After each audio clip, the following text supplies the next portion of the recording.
खड़े होकर बात करना होगा। कुछ भी है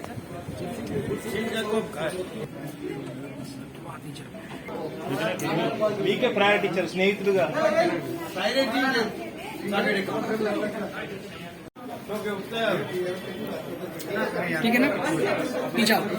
ప్రవేశపెట్టే బడ్జెట్ నిర్మలా సీతారామన్తో మోస్ట్ డిసప్పాయింటింగే కాకుండా నిస్పృహకి మమ్మల్ని అందరినీ గురి చేయడమే కాకుండా దాంట్లో ఎవరి గురించి ఇది ఉద్దేశించి ఈ బడ్జెట్ చేశారో ఏమి సాధించాలనుకుంటున్నారో స్వాతంత్రం తర్వాత నేను ఇప్పుడే కాదు total I'm taking of 75 years నుంచి కూడా మీకు ఇటువంటి బడ్జెట్ ఏదైతే ఒక ఫోకస్ లేకుండా ఉన్న బడ్జెట్ ఎక్కడ ఉన్నదని ఓ దేశం అనుకున్న తర్వాత బడ్జెట్ ను చూసుకుంటే రెండు ఇష్యూలు మనకు ఉండే ఈ బడ్జెట్ ముందు మీకు కావాల్సింది ఒకటి ఇన్ఫ్లేషన్ ని ట్యాకిల్ చేస్తున్నాము, అన్ఎంప్లాయ్మెంట్ ట్యాకిల్ చేస్తున్నాము, దాని బట్టి ఇన్ఫ్రాస్ట్రక్చర్ ట్యాకిల్ చేస్తున్నాము. ఈ మూడు ఛాలెంజెస్ ఉన్నాయి. ఈ మూడు ఛాలెంజెస్ పక్కన పెట్టండి. ఇన్ఫ్లేషన్ మీరు మాట్లాడే 6.9% ఇన్ఫ్లేషన్ ఇక్కడ ఉన్నప్పటికీ ఇన్ఫ్లేషన్ గురించి ఏ ట్యాక్స్ ఎక్కువ చేయడం కానివ్వండి లేదా ఖర్చు తక్కువ చూపించడం కానివ్వండి ఏది జరగలేదు. ఇన్ఫ్రాస్ట్రక్చర్ లో పుష్ అన్న మాట ఆమె యూజ్ చేసింది తన స్పీచ్ లో, కానీ నేను ఎక్కడ పూర్తి ఇప్పుడు చూసేప్పుడు నేను టీవీలో చూస్తానే ఉన్నాను, ఇప్పుడు ఫిగర్స్ ఇస్తా ఉన్నాను, ఎక్కడ కూడా ఇన్ఫ్రాస్ట్రక్చర్ గురించి మాట్లాడలేదు ఎక్సెప్ట్ దట్ హైవే అథారిటీ ఉన్నది. ఈ కాదు పోవనే ఉంది. ఇప్పుడు మనకు పాపులర్ గా మాట్లాడుకున్నప్పుడు ఏదైనా ఇష్యూను పాపులర్ గా మాట్లాడుకున్నప్పుడు మనం ఫేస్ చేస్తున్న ఛాలెంజ్ ఏంటి? హెల్త్ సెక్టర్ అన్నింటిలో పెద్దది. కోవిడ్ రికవర్ చేస్తున్నాం నిజం మాట. అప్పటికి థర్డ్ వేవ్ ప్రకారం విక్రాంత తర్వాత ఇంకేదో వేవ్ కూడా వస్తుంది, వేరే ఇంకొక వైరస్ కూడా వస్తుంది అనే భయంలో ఉన్నప్పుడు మనం దేశాన్ని పూర్తిగా దాని పద్ధతిలో మనం సర్దుబాటు చేసుకోవాలంటే హెల్త్ సెక్టర్ కి ఒక శక్తి కావాలి. ఇవాళ హెల్త్ సెక్టర్ కి అసలు ఏమి లేకుండా హెల్త్ సెక్టర్ గాట్ ఓన్లీ 1.1% ఎక్కువ ఇచ్చారు. 85,900 లాస్ట్ టైం ఉంటే ఈసారి 86,600 ఇచ్చారు.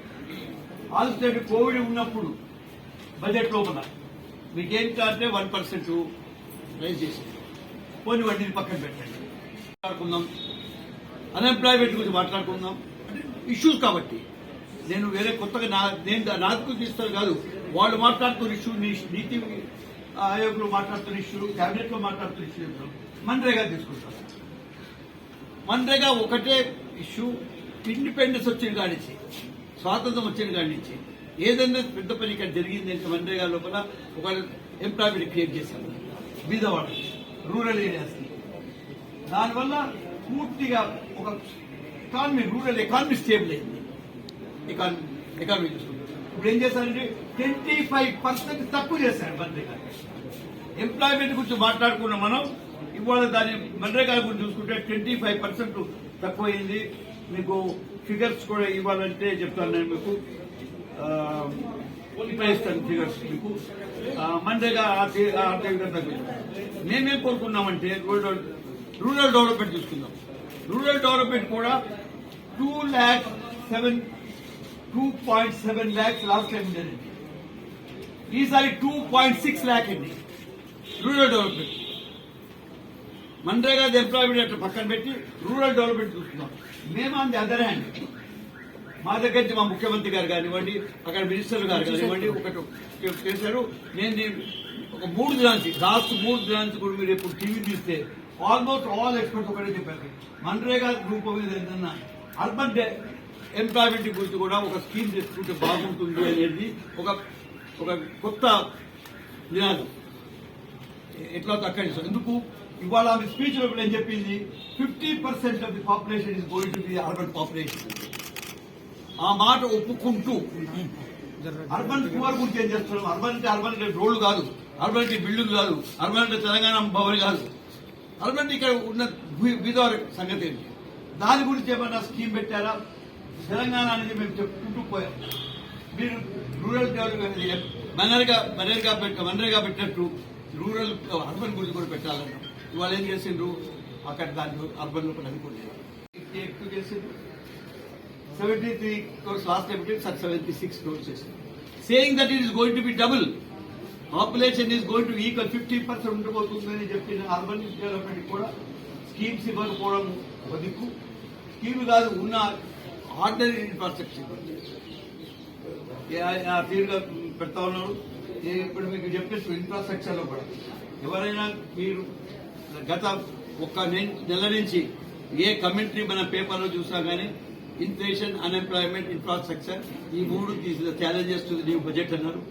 ఆ ఇన్ఫ్రాస్ట్రక్చర్ 5,002 లాస్ట్ టైం ఉంటే ఈసారి 5,300.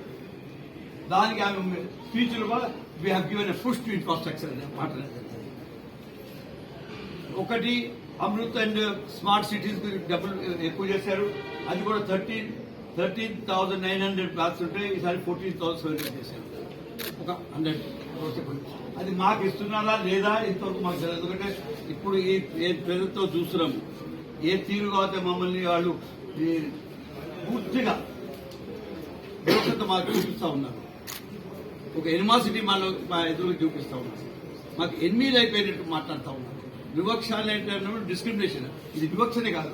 వివక్ష కాకుండా కావాలని పట్టి పీడించడానికి మమ్మల్ని పట్టుకొని పూర్తి మాకు ఏ స్కీమ్ రాకుండా తెలంగాణ ఏమీ రాకుండా చూస్తున్నాను. అటువంటి దాంట్లో కూడా అవి కూడా నేను పెట్టుకోను. ఇంకా వేరేది ఇష్యూస్ మాట్లాడుకోవచ్చు. కనుక ఎల్ఐసి గురించి నాకు బాధ ఎందుకుందంటే ఎల్ఐసి ఏంటంటే one of the most successful public sector profit making people కి అష్యూరెన్స్ ఇచ్చింది సంగతి. అటువంటి దానికి ఐపీఓ రాబోతుంది అని ఆమె సంతోషపడి ఎల్ఐసి ఇట్లా ప్రైవేటైజ్ చేస్తున్నాను అని చెప్పడం చాలా విచారకరంగా ఉంది. ఆ తీరుగా చూస్తే ఎడ్యుకేషన్ గురించి మాట్లాడారు. ఎడ్యుకేషన్ గురించి ఒక 18% ఎక్కువ చేశారు. ఆర్థిక అక్కడ లేకుండా రూరల్ డెవలప్మెంట్ తక్కువ చేసుకుంటూ 3% తక్కువ చేశారు. రూరల్ డెవలప్మెంట్ లో మన్రేగాలో 25% తక్కువ చేశారు. హెల్త్ లో 1% తక్కువ చేశారు. అగ్రికల్చర్ గురించి మాట్లాడుకుందాం. ఇప్పుడు ప్రైమ్ మినిస్టర్ గారు ఇప్పుడే స్పీచ్ ఇచ్చారు. నేను రేపు మాట్లాడతాను, కానీ ఇవాళ ఒక మాట మీకు చెప్పాలనుకుంటారు. ఇది అగ్రికల్చర్ గురించి స్పెసిఫిక్ గా లాభం వస్తుంది అని నమ్ముతున్నాను నేను. ఇది agriculture oriented thing, poor oriented thing. మీ బడ్జెట్ అగ్రికల్చర్ గురించి చెప్తున్నాను మీకు. 1.48 lakh crores లాస్ట్ టైం ఉంటే ఈసారి 1.5 lakh crores. అంటే ఏంటండి అప్ బై 0.2%. ఈ తీరుగా మీరు బడ్జెట్ పెట్టుకుంటే అన్ని ఒక్క సబ్జెక్ట్ కాదు, అన్ని 18 సబ్జెక్ట్స్ అన్ని సబ్జెక్టులు కూడా ఏదో ప్రజలకు సంబంధం ఉంటుందో ఆ సబ్జెక్టులను చూసుకుంటా ఉంటే ప్రతి దానికి తక్కువ చేసేది. మీరు హెల్త్ సెక్టర్ చూడరు, పువర్ని చూడరు. ఇప్పుడే ముఖ్యమంత్రి గారు ఫస్ట్ రియాక్షన్ లో చెప్పారు కానీ ఆయన 5 o'clock చెప్తున్నాడు. ఆయన చెప్పిన తీర్పు కూడా తెలంగాణ యొక్క కన్సర్న్ గురించి చెప్తున్నారు. ఎవరైనా బడ్జెట్ అనుకుంటే మాకేమొస్తుంది స్పెసిఫిక్ అనుకుంటా ఉంటాం. కావాల్సిన ఎస్సీ, ఎస్టీ, మైనారిటీస్ వీళ్ళ గురించి ఏదైనా ఒక స్పెసిఫిక్ స్కీమ్ వచ్చిందా బడ్జెట్ లో చూసుకున్నప్పుడు మనము 2 తీరుగా ఉంటాయి బడ్జెట్ లో.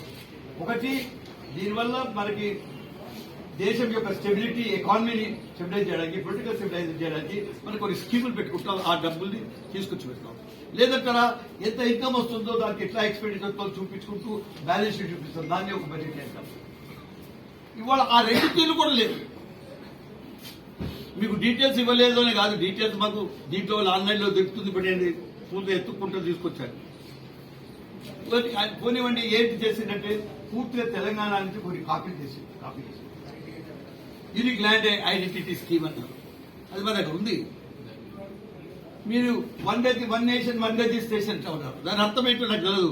Registration all right, what you want to do is got to open more the centres for registration. అది పూర్తి క్లియర్ వచ్చిందా చెప్తారు. అది కూడా what we're try to do. We're digitalising the entire thing తెలంగాణలో కూడా. That means that one stage you will get everything. ఇవన్నీ కాకుండా చాలా టెక్నికల్ ఇష్యూ. క్రిప్టో కరెన్సీ గురించి చాలా పెద్ద మీమాంస. ఇవాళ క్రిప్టో కరెన్సీ గురించి ఏమన్నారు? Digital assets means crypto currency. Crypto assets, crypto currency ఒకటి ఉండదు. అది ఉండే ఇప్పుడు లేదు. ఇప్పుడు crypto assets every class will have 1 TV class అన్నారు. అవి కొన్ని స్కీమ్ పెట్టుకున్నారు.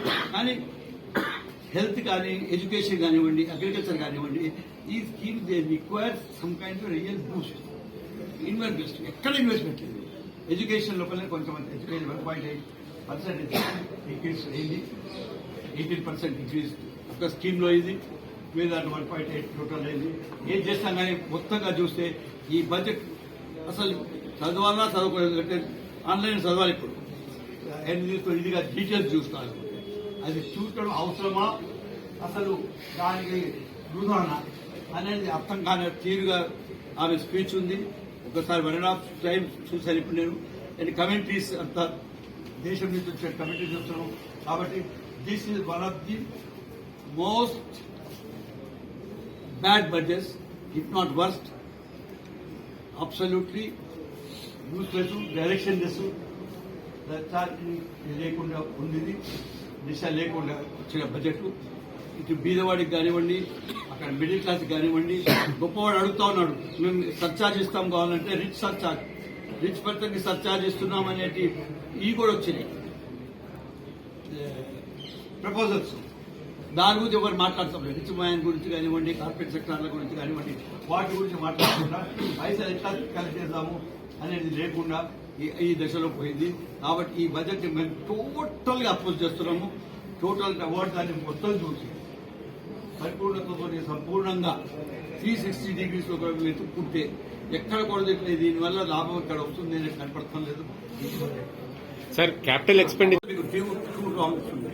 క్యాపిటల్ ఎక్స్పెండిచర్ తో ఎంప్లాయ్మెంట్ వస్తుంది అనేది ఒక వ్యూ క్యాపిటల్ ఎక్స్పెండిచర్ ఎక్కిపోతుంది అనేది రెండు view the capital expenditure capacity మీరు పెంచారు స్టేట్ యాజ్ ఇట్ ఈస్ మాకు రంజిత్ రెడ్డి చెప్తా ఉండే నాకు అంటే నేను చూడలేదు ఇంకా as it is we're 3.1% capital expenditure వద్ద తెచ్చి ఇప్పుడు మీరు వాళ్ళ 1 lakh crores కోడ్ పెట్టుకుంటే అది 4.62కి వెళ్తుంది కాబట్టి మాకు పెద్దగా లాభం రాదు అనుకోండి లాభం వచ్చినా it must go to manufacturing sector వాళ్ళు నేను ఎంప్లాయ్మెంట్ గురించి ఎందుకు మాట్లాడుతున్నానంటే స్పెసిఫిక్ గా మ్యానుఫ్యాక్చరింగ్ సెక్టర్ కి ఎక్కడ కూడా ఈ కన్స్ట్రక్షన్ దొరుకుతుంది లేదు ఎంఎస్ఎంఈకి ఏదైతే ఎంప్లాయ్మెంట్ పొటెన్షియల్ దాని క్రెడిట్ గ్యారంటీ స్కీమ్ గురించి మాట్లాడారు దీంట్లో credit guarantee scheme is there నేను చైర్మన్ కమిటీకి credit guarantee scheme is there for last 3 years ఇప్పుడు ఏమైనా క్రెడిట్ గ్యారంటీ స్కీమ్ లో ఎక్కువ చేస్తారని ఎక్కువ ఏం చేయలేదు క్రెడిట్ గ్యారంటీ స్కీమ్ ఉందని స్పీచ్ లో చెప్పారు ఈ స్పీచ్ లో ఎప్పుడు చెప్పాలనుకోలేదు 3 ఏళ్ళ నుంచి మీకు చెప్పుకోవచ్చు సంగతి కాబట్టి ఎంప్లాయ్మెంట్ మీ క్యాపిటల్ ఎక్స్పెండిచర్ ఆటోమేటిక్ వెళ్తుంది అనుకోకండి 1 lakh లాస్ట్ లో అమ్మడానికి పెట్టారు డబ్బులు తెచ్చుకున్నారు కానీ ఎల్ఐసి నుంచి ఐపీఓ రావాల్సిన అవసరం ఏముంది కేంద్ర ప్రభుత్వానికి చెప్పాను కదా ఇప్పుడు నేను అంటే మీరేమనుకుంటున్నారు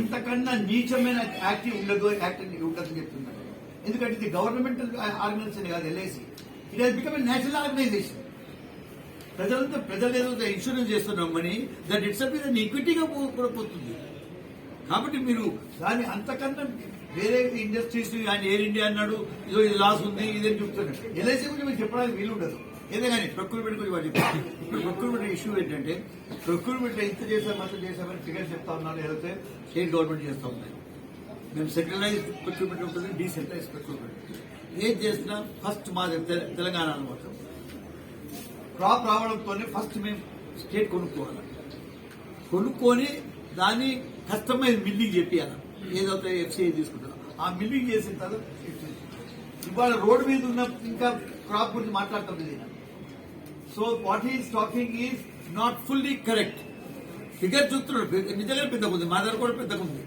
రాష్ట్రం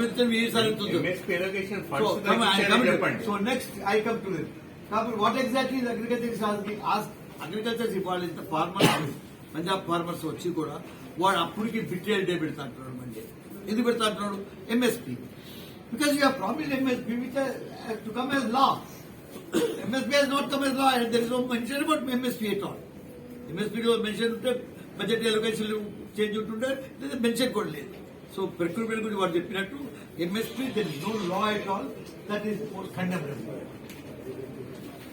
అందరూ కూడా ఇటువంటి బడ్జెట్లు ఎరగాల రచ్చబండ మీద కూడా చర్చ జరగాల ఎందుకు ఈ మాట అంటున్నానంటే ఇవాళ బడ్జెట్ వస్తుందంటే ఎంఎస్పీ గురించి మాట్లాడుతున్నాం అనుకున్నాం ఇవాళ బడ్జెట్ వస్తుందంటే నేషనల్ ప్రొక్యూర్మెంట్ పాలసీ గురించి మాట్లాడుతున్నాం అనుకున్నాం.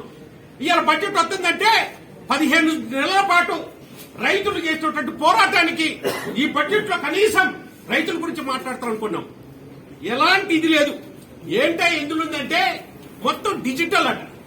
ఏది మాట్లాడినా కూడా డిజిటల్. అగ్రికల్చర్ కూడా డిజిటల్ అట, హైటెక్ అట.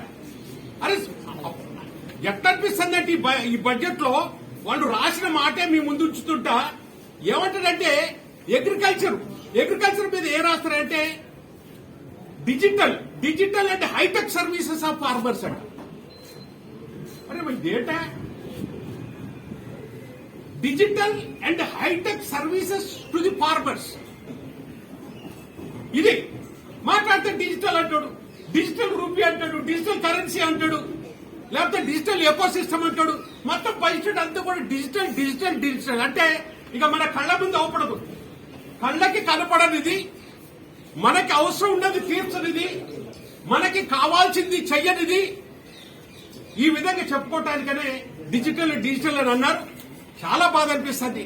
ఎందుకంటే నేను కూడా చూసిన 8 బడ్జెట్లు ఇదే పార్లమెంట్ లో ప్రవేశపెట్టడం చూసి, కానీ ఈ తరకాగా ఏ బడ్జెట్ లేదు. ఎవరు కూడా ఏమాటి ఇది లేకుండా కూడా ప్రజల్ని ఇబ్బంది పెట్టే బడ్జెట్ లకు ఇది. బడ్జెట్ వచ్చిందంటే ఎంప్లాయీస్ ఏమనుకుంటారు, ఏదైనా ఇన్కమ్ ట్యాక్స్ కొద్దిగా ప్రొవిజన్స్ ఏమైనా పెంచుతారో, ఇన్కమ్ ట్యాక్స్ ఇవ్వడంలో కొద్దిగా బెనిఫిట్ జరుగుద్దామని దాని గురించి ఏం మాట్లాడట్లేదు. ఇక పోతే సరే 1,00,000 కోట్ల గురించి మా సార్ ఆల్రెడీ చెప్పారు. అరే ఇవాళ కరోనా వచ్చింది అన్నావు. కరోనా వచ్చిన తర్వాత వచ్చినప్పుడు ఈ 3 సంవత్సరాల నుంచి కరోనా ఉందన్నావు. కరోనాలో బతికించింది ఎవరా? కరోనాలు కూడా మనం బతికినాం అంటే ఎట్లా బతికినాం? వ్యవసాయ రంగం అన్ని విధాలు కూడా బాగుంది కాబట్టి కరోనాలో బతికినాం. ఇవాళ రైతులు పండించిన పంట మనకి కరోనా టైంలో కూడా ఇవ్వబట్టే ఇంత పెద్ద దేశంలో కూడా ఎలాంటి ఇబ్బంది లేకుండా మరి అందరు కూడా కావాల్సినటువంటి అన్నం దొరికిందంటే అన్నం పండించినటువంటి ధాన్యం పండించినటువంటి రైతుల వల్ల ఇవాళ కరోనాలో మనం బతికినాం. అదేవిధంగా సర్వీస్ సెక్టర్ ఏదైతే ఉందో అది మనని కాపాడింది. ఈ 2 సెక్టర్లు కూడా మా తెలంగాణలో అన్ని విధాలు కూడా ముందుకు తీసుకుపోయినాం. అదేవిధంగా ఈ సెక్టర్స్ అన్నిటి కూడా మరి మాట్లాడుతున్నారేమో బడ్జెట్ లో, రాబోయే టైం కానీ మాట్లాడుతుంటే అదేం లేదు. ఎంతసేపటి కూడా ఆ గుజరాత్ గిఫ్ట్ సిటీ, ప్రతి బడ్జెట్ లో మటుకు గుజరాత్ గిఫ్ట్ సిటీ గురించి మటుకు మాట్లాడుతున్నారు. ఇవాళ మరి అక్కడ మళ్ళీ 2-3 ఇది అంటే దేశంలో ఇంకా ఏం లేదా? దేశంలో ఏ రాష్ట్రం లేదా? దేశంలో ఏ సిటీస్ లేవా? ఒక సిటీకి ఏదైనా ఇచ్చే మిగతా సిటీలు కూడా ఇవ్వండి, మా హైదరాబాద్ కూడా ఇవ్వండి, మిగతా సిటీలు కూడా ఇవ్వండి. ఈ విధంగా చూసినట్టయితే ఈ బడ్జెట్ విషయంకి వచ్చేసరికి ఇది ప్రజల వ్యతిరేక బడ్జెట్, ఇది రైతుల వ్యతిరేక బడ్జెట్. అందుకనే ఇవన్నీ కూడా గమనించాల్సిన అవసరం ఉందని చెప్తున్నాం. ఒక డౌట్ వస్తుంది, ఇప్పుడే పెద్దలు కూడా చెప్పారు ల్యాండ్ రికార్డ్స్ మీద. ఈ ల్యాండ్ రికార్డ్స్ అంటే రేపటి రోజున ఏదైతే మనకి స్టేట్ లో ఉన్న ల్యాండ్ కూడా ఇక్కడ ఢిల్లీ నుండి వీళ్ళు కంట్రోల్ చేయాలనుకుంటున్నారా? ఆ రిజిస్ట్రేషన్స్ అన్న ఇది కూడా మళ్ళీ అప్లై చేయాలనుకుంటున్నారా? ఎందుకు ఈ డౌట్ వస్తుందంటే ప్రతిది కూడా ల్యాండ్ ఇస్ స్టేట్ సబ్జెక్ట్ అయినా కూడా ఏంటంటే స్టేట్ సబ్జెక్ట్ అన్ని కూడా సెంట్రల్ లో గవర్నమెంట్ ఏదైతే ఏ విధంగా గుంజుకుంటుందో యాక్ట్లు మార్చి బిల్లులు తీసుకొచ్చి అదేవిధంగా రాబోయే టైంలో ఇటువంటి విషయాలు కూడా ఆలోచించాల్సిన అవసరం ఉన్నది. ఆ విధంగా ఇవన్నీ ఉన్నాయని కూడా చెప్పుకుంటున్నాం. ఇందులో మాట్లాడుతున్నారు ప్రొక్యూర్మెంట్ ఆఫ్ ప్యాడీ గురించి. మేము అంత ప్రొక్యూర్ చేసినాం, ఇంత ప్రొక్యూర్ చేసాం. అయ్యా మీరు మా ధాన్యం ఏదైతే తెలంగాణ రైతులు పండించిన ధాన్యం గురించి పార్లమెంట్ సాక్షిగా పోయిన పార్లమెంట్ లో మేము పోరాడాల్సి వచ్చింది, మేము బైకాట్ చేయాల్సి వచ్చింది.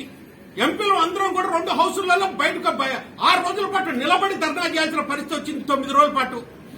ఇవాళ ప్రొక్యూర్మెంట్ మొత్తం ఏ ఇబ్బంది లేకుండా చేస్తుంది ఇప్పుడు మాట్లాడతారు. పెద్దలు అన్ని విషయాలు కూడా లెక్కలతో పాటు చెప్పారు.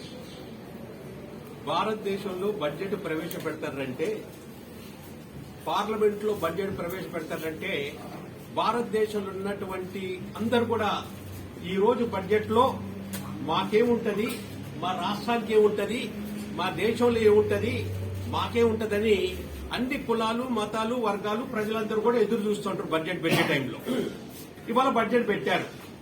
ఇవాళ బడ్జెట్ కనుక చూసినట్టయితే ఈ బడ్జెట్ ప్రజా వ్యతిరేక బడ్జెట్, ఈ బడ్జెట్ పేదల వ్యతిరేక బడ్జెట్, ఈ బడ్జెట్ వ్యవసాయ వ్యతిరేక బడ్జెట్, ఈ బడ్జెట్ కార్మిక వ్యతిరేక బడ్జెట్, ఈ బడ్జెట్ ఉద్యోగుల వ్యతిరేక బడ్జెట్.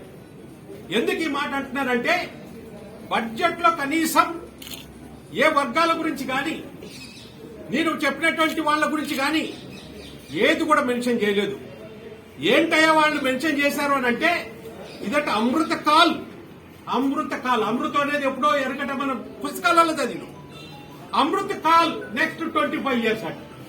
అరే ఇవాళ సత్సన్నం వ్యవసాయం చేసి రైతులు ఇబ్బంది పడుతున్నారు, ఉద్యోగాలు లేక అన్ఎంప్లాయ్మెంట్ ఉంది, ఎన్నో సమస్యలు ఎస్సీ ఎస్టీ బీసీ మైనార్టీలకి ఎన్నో సమస్యలు ఉంటే పేపర్ల మీద బట్టికి అమృతకాలు బడ్జెట్ అన్నట్టు అమృతకాలు నెక్స్ట్ 25 years అంటాడు. మరి ఏం అమృతకాలే? అమృతం అనేది ఎప్పుడో పేపర్లు విన్నాం. ఎక్కడ అమృతం ఎవరిపోతున్నాం? ఉన్నోళ్ళని చంపుకుంటా, ఉన్న రంగాన్ని చంపుకుంటా.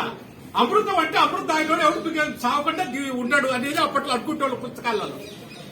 ఇవాళ మొత్తం కూడా ఉన్నటువంటి ప్రభుత్వ రంగాలన్నింటినీ చంపుతాటివి, ఎంప్లాయ్మెంట్ తీసేసివి, ఎయిర్ ఇండియాని అమ్మితివి, మిగతా అన్ని లైవ్ లో పెడితివి. ఏదైతే అమ్మాలో అవన్నీ కూడా 75 సంవత్సరాల్లో బిల్డప్ చేసినటువంటి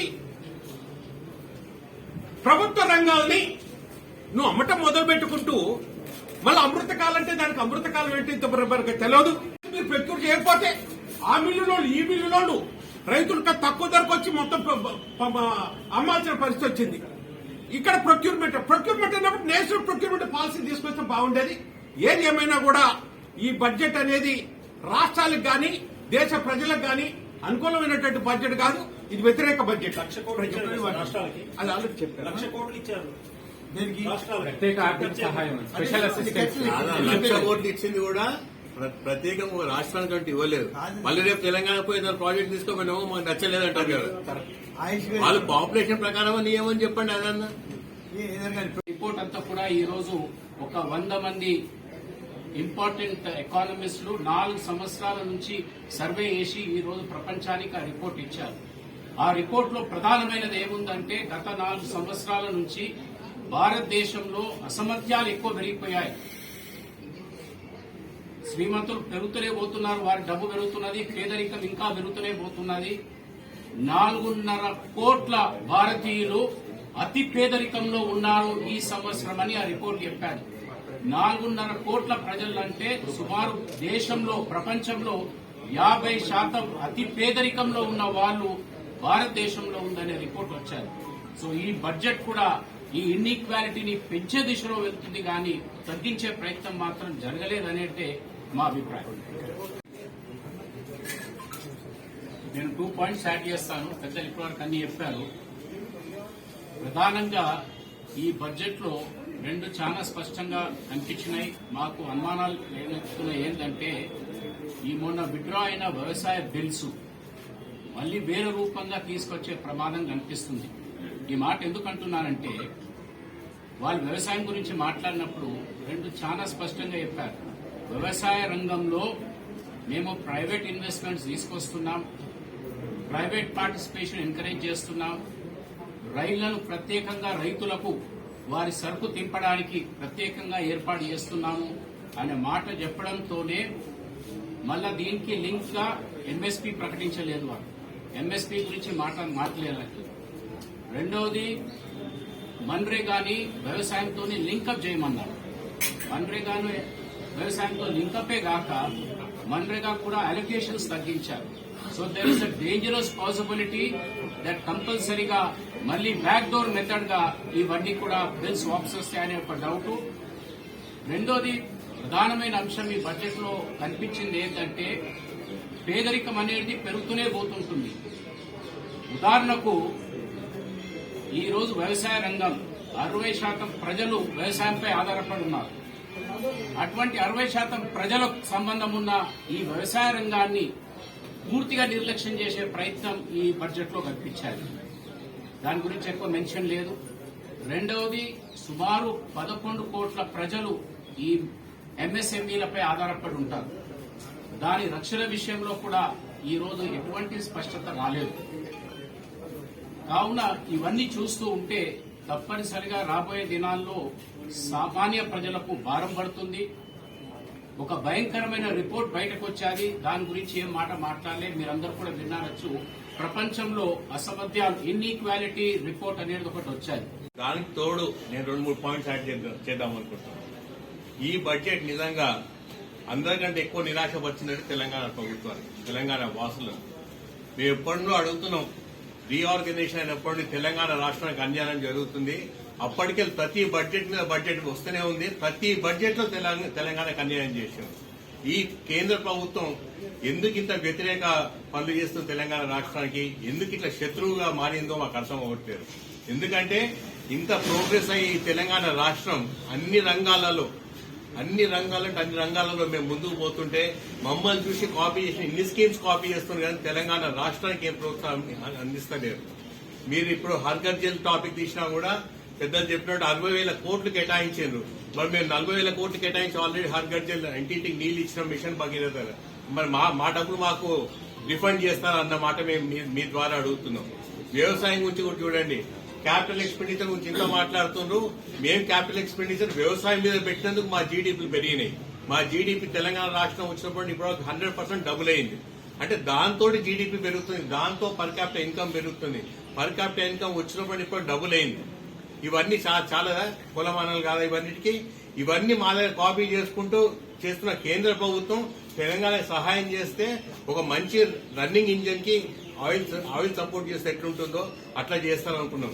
ఇంటర్నేషనల్ ఆర్బిట్రేషన్ సెంటర్ తెలంగాణలో పెట్టాలి, హైదరాబాద్ పెట్టాలని చెప్పి అది ఎప్పుడున్నో మేము కోరుతున్నాం. అది తీసుకుపోయి వాళ్ళు గుజరాత్ కి అలొకేట్ చేశారు. మాకు ఒకటే ట్రైబల్ యూనివర్సిటీ గురించి మాట్లాడారు. అంతకంటే ముందు ట్రైబల్ యూనివర్సిటీ 10,000 కోట్లు కేటాయించి ఉండేది. ఇప్పటివరకు రిలీజ్ చేసిన 4,000 కోట్లు మాత్రమే. ఇప్పుడు ఇంకా 5,000 కోట్లు పెంచినామని చెప్తున్నారు. ఇంకా ఉన్నది 2 నెలలు. పాత బకాయిలు 4-5 కోట్లు. ఇప్పుడు 5,000 కోట్లు పెంచి మాకు ఇస్తారా మాటలు మళ్ళీ రివైజ్ చేస్తున్నాం అంటారు. ఈ తెలంగాణ రాష్ట్రానికి అన్ని విధాల శత్రువు అయిన కేంద్ర ప్రభుత్వం ఎప్పటికీ జవాబుదారితనమైందో అది తెలియట్లేదు. ఎప్పుడైనా రాష్ట్రాలు బాగుంటే కేంద్రం బాగుంటుంది. రాష్ట్రానికి డబ్బులు వస్తే కేంద్రం నడపగలుగుతుంది. మా డబ్బులు అని చెప్పి ఈ కేంద్ర ప్రభుత్వం రాష్ట్రాల మీద డిపెండ్ అయ్యి, తెలంగాణ రాష్ట్రం లాంటి రాష్ట్రం మీద డిపెండ్ అయ్యి మాకు హెల్ప్ చేస్తే ఎంత బాగుంటుందని ఇన్ని లెటర్స్ రాస్తూ వచ్చినాం. 33 అంశాలతో బుక్లెట్ తయారు చేసి పంపించినాం. ఏ ఒక్క అంశం అన్నా మాది రిఫర్ చేసి ఇచ్చిండ్రా మాకు. బోర్డు పెట్టి ఆ డివిజన్ గురించి అది అడిగినా ఇవ్వట్లేదు. కోచ్ ఫ్యాక్టరీ అడిగినాం. ఇంకొక విషయం చెప్తున్నాం, కోచ్ ఫ్యాక్టరీ గురించి ఎప్పటికెళ్ళి అడిగితే కోచ్ ఫ్యాక్టరీ వయబుల్ కాదని చెప్పి మాకు ఇతను పీయూష్ గోయల్ గారు చెప్పారు. మేము నిజమే అనుకున్నాం. కానీ మీ అందరికీ ఏం చెప్పదలుచుకున్నామంటే హైదరాబాద్ లో మా చేవెల కాన్స్టిట్యూన్స్ లో నా కాన్స్టిట్యూన్స్ లో పెద్ద కోచ్ ప్రైవేట్ ఫ్యాక్టరీ వస్తుంది. ఇంటర్నేషనల్ మార్కెట్ కోచెస్ ఎక్స్పోర్ట్ చేస్తున్నారు. ఒక ప్రైవేట్ కంపెనీ వచ్చి మా దగ్గర కోచ్ ఫ్యాక్టరీ పెడతారు, మేధా ఇంజనీరింగ్ అని చెప్పి. వాళ్ళు తెలంగాణ బిడ్డ అతను శ్రీనివాస్ రెడ్డి గారు. వాళ్ళేమో ఇక్కడ కోచ్ ఫ్యాక్టరీ మా దగ్గర పెడతారు, వీళ్ళేమో వైబుల్ కాలేదని చెప్తున్నారు. సో అన్ని డొంక తిరుగులే. తెలంగాణ రాష్ట్రం సపోర్ట్ చేయదలుచుకోలేని ఈ కేంద్ర ప్రభుత్వానికి తెలంగాణ రాష్ట్ర ప్రభుత్వం పరంగా మేము అందరం వ్యతిరేకిస్తున్నాం. డెమోక్రసీ అంబేద్కర్ గారు ఈ విధంగా మాకు డెమోక్రసీ ఉండాలి, democracy is the people, by the people, of the people, for the people అనేది నినాదం ఏ విధంగా చేసిండో దానికి పూర్తి వ్యతిరేకంగా ఈరోజు కేంద్ర ప్రభుత్వం బీద ప్రజలు కానీ రైతులు కానీ పట్టించుకోకుండా ఈరోజు 70 సంవత్సరాల నుంచి ఎస్టాబ్లిష్ అయిన ఏదైతే ప్రభుత్వ సంస్థలను ఈరోజు ప్రైవేట్ పరం చేస్తుంటూ, అదేవిధంగా ఈరోజు తెలంగాణలో ఏ విధంగా అభివృద్ధి చెందుతున్నదో దానికి పూర్తి వ్యతిరేకంగా ఏ ఒక్క ప్రాజెక్టు కూడా ఈరోజు తెలంగాణ విడిపోయినప్పుడు ఏదైతే 2014 బైఫర్కేషన్ యాక్ట్ ప్రకారము ఈరోజు తెలంగాణ కానీ ఆంధ్రాకి కానీ ఏ విధంగా రావాల్సిన నిధులు కానీ ఏదైతే ఏ ప్రాజెక్టు కూడా ఇంతవరకు జాతీయ హోదా అనే విషయం కూడా ఈ దక్షిణాది రాష్ట్రాల్లో కూడా ఇంతవరకు ఏ బడ్జెట్ లో కూడా చెప్పడం జరగలేదు. ఏదైతే తెలంగాణ ప్రభుత్వం ఈ రోజు ఒక సంకల్పం దిశగా మా గౌరవ ముఖ్యమంత్రి గారు ఏ విధంగా ప్రజల కొరకు రాత్రింబవళ్లు కష్టపడి ఏ విధంగా చేస్తున్నాడో దీనికి పూర్తి విరుద్ధంగా ఈ రోజు కేంద్ర ప్రభుత్వము వ్యవసాయదారులకు కానీ ఈ రోజు బీద ప్రజలకు కానీ ఆలోచన చేసే పరిస్థితి లేదు. ఎందుకంటే చూస్తున్నాం ఈ రోజు ఈ ఏదైతే ప్రొక్యూర్మెంట్ కానీ ఎంఎస్పీ విషయంలో కానీ ఈ రోజు రైతులకు ఒక ఏదైనా ఒక భరోసా లేకుండా ఈ రోజు ఒక వ్యాపారవేత్తగా మాట్లాడుతున్నది. మేము రైతులు పండించే బ్రోకెన్ రైస్ మేము తీసుకోము అనేది ఏదైతే టోటల్ 100% ఒక 2-3% బ్రోకెన్ రైస్ ఉంటుంది దేశవ్యాప్తంగా. వాటికి కూడా రైతులకు భరోసా ఇచ్చే ఒక సంకల్పం గాని, ఒక రైతులపైన ప్రేమ గాని, బీద ప్రజలపైన ప్రేమ గాని ఖచ్చితంగా లేదని తెలుస్తూ బడ్జెట్ పూర్తిగా ప్రజా వ్యతిరేకంగా ఉంది. ముఖ్యంగా ఇందులో కొత్తదనం లేదు, ఓ ప్రణాళిక లేదు. ఎస్సీలు గాని, ఎస్టీలు గాని, బీసీలు గాని, మైనార్టీలు గాని, పేద వర్గాలకు ఉపయోగపడేటువంటి ప్రణాళిక ఇందులో ఏమీ కూడా లేదు. ముఖ్యంగా రైతాంగాన్ని, దేశానికి ఇంత అన్నం పెట్టేటువంటి రైతుకు 70% వ్యవసాయం మీద ఆధారపడే రైతుకు కూడా బడ్జెట్ లో ప్రాముఖ్యత ఇవ్వలేదు. ఈ రకంగా అన్ని విధాలుగా నష్టం చేసింది. ముఖ్యంగా మా తెలంగాణ 7 సంవత్సరాల ప్రభుత్వంలో అనేక సమస్యలు మేము కేంద్రానికి, మా ముఖ్యమంత్రి గారు, మా పార్లమెంట్ సభ్యులు, మేమందరం, మా మంత్రులు కూడా వచ్చి ఎన్నో వినతులు ఇచ్చినా కూడా ఏ ఒక్కటి కూడా ఈ బడ్జెట్ లో ప్రవేశపెట్టకపోవడం దురదృష్టకరం. కొన్ని విభజన సమయంలో ఇచ్చిన హామీలైనా ఏమైనా ఉపయోగంలో వస్తాయంటే అది కూడా రాలేదు. ఈ ప్రజా వ్యతిరేక బడ్జెట్ ను టీఆర్ఎస్ పార్టీ తీవ్రంగా నిరసిస్తుంది, ఖండిస్తుంది. రేపటి నుంచి తెలంగాణలో ఉన్నటువంటి బీజేపీ ఎంపీలు కూడా ఆలోచన చేయాలి. మీరు మీ ప్రభుత్వంలో ఉండి ఒకనాడు ప్రధానమంత్రిని గాని, మంత్రులను గాని ఒత్తిడి చేసి మా తెలంగాణ రాష్ట్రానికి ఇది కావాలని అడిగిన పాపన పోలేదు. అందుకని ఈ ప్రజా వ్యతిరేకత, ఈ పాపం బీజేపీ ఎంపీలకే తగ్గుతుందని చెప్పి తెలియజేస్తూ రేపటి నుంచి కూడా మరి ప్రజానికం దగ్గరికి వెళ్లి ఈ బడ్జెట్ మరి ప్రజా వ్యతిరేకమైనటువంటి బడ్జెట్ మీద మేము టీఆర్ఎస్ పార్టీగా ముందుకెళ్తాం.